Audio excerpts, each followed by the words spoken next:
Hey guys, so I just got back from the Apple store and it's time to unbox the iPhone 10.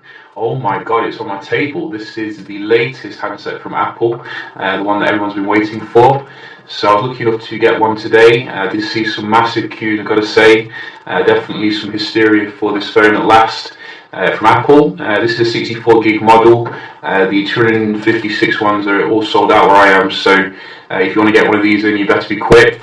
And let's get it open here. So we're just going to carefully unpeel this, nice and quick.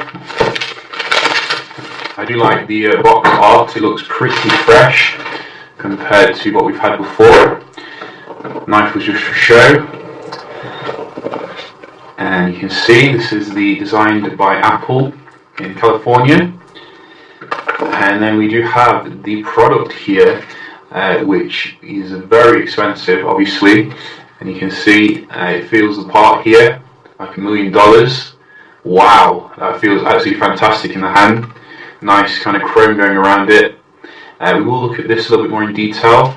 I just want to see what else you get as well for your €1,000 investment. This is a charger, as you can see, quite standard affair here. You're also getting your ear pods as well, which you can see comes with an adapter, no headphones still. We are getting as well a charging cable, and that seems to be it. You know, it would have been nice if Apple did bundle some nice stuff with this phone, because it is, you know, the turbocharged iPhone. But that is all you get, so nevertheless, let's have a look at the actual phone here. So you can see it feels a little bit bigger than your standard iPhone 8 Plus. It's actually, it's not as big as I was expecting though. You've done a really good job here with the space of the phone. Definitely a step in the right direction in terms of design here. And you can see we do have that notch at the top here, which is like basically the only area which has like a bezel, which is nice. Just going to boot it up and see what it looks like. Is this the power button? It looks completely different here. They could be the volume buttons. I think this is the power button. We'll give it a try. It's much bigger than previous power buttons.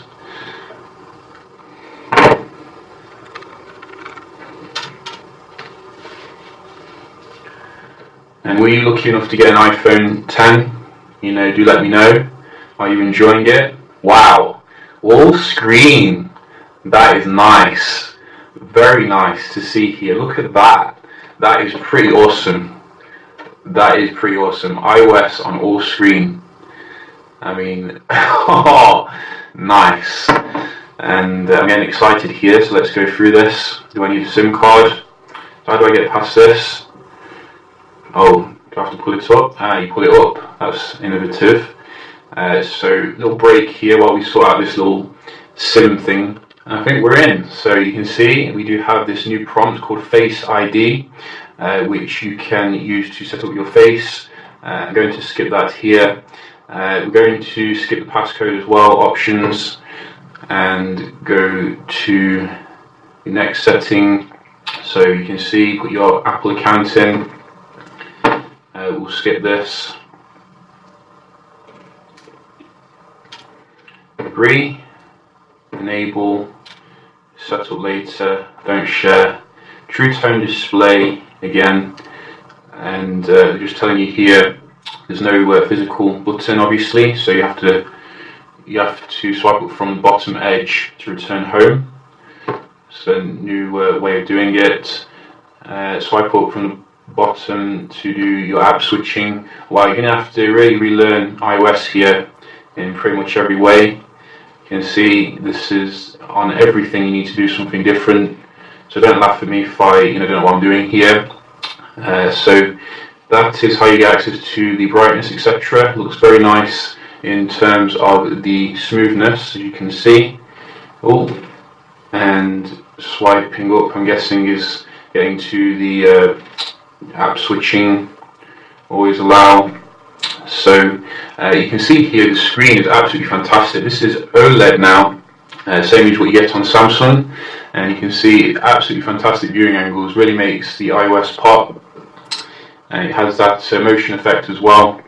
Beautiful handset, gotta say. truly something to get excited about here. So let's just have a look at the comparison here. Quick little comparison. How do I get back again? There we go. So I am learning, as you can see.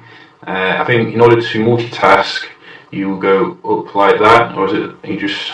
Yeah, that's it. So you go up like that. Wow, that feels really weird. So I'm getting used to there definitely, but interesting nevertheless.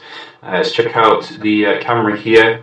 I think it's the same as what you're getting on the iPhone 8 Plus, but I could be wrong. It could be a little bit better. I don't 100% know, so you can look that up.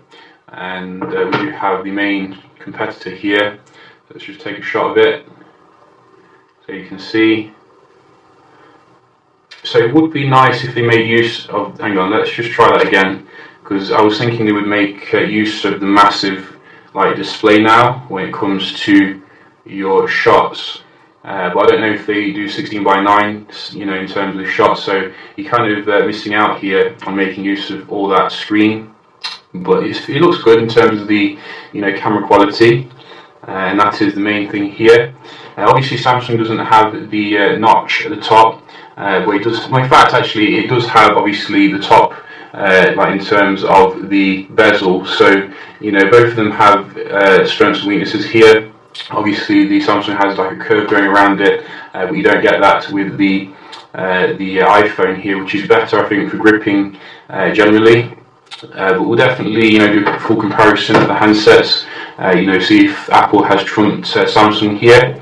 But yeah, it looks really nice so far in terms of the build quality. Obviously, you do have to pay for the nose for it, but if you do want the best, you have to pay for it at the end of the day. So yeah, just a quick unboxing and a first look of the brand new iPhone 10 or iPhone X, whichever you prefer. I hope you found it helpful and enjoyed it, and I'll see you in the next one. Cheers.